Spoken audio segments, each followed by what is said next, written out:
In this video, I'll teach you how to use the Vlookup function in Microsoft Excel. So let's begin. Now, what exactly is Vlookup? It's a function which basically tells Excel that, hey Excel, find me this thing in this column and then tell me what is next to it.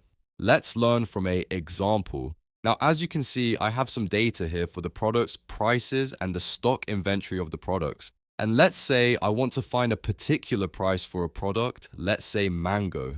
So what we will write is Vlookup. Then we will write what we need to find. Let's write mango here in double quotes as it is a word. Then we will choose the range from where we need to find it.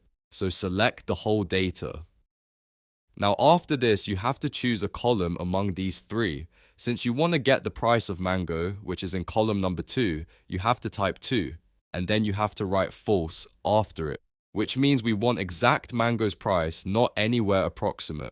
As you can see, it gave the price of the mango in this cell because it is now linked with this cell. Even if you change it in future, this price will update automatically. Now one more example, let's say we want to see how many oranges are there in stock. So for that, Vlookup. Then add the word orange in double quotes. Then select the whole data. And then choose 3 as the stock data is in the third column and then write false and then enter. Now you got the stock of oranges in your inventory. Now here it's completely visible that 120 oranges are there in stock, but once you have hundreds of row and multiple columns, it becomes difficult to go manually check it. So this was the use of Vlookup function in Microsoft Excel.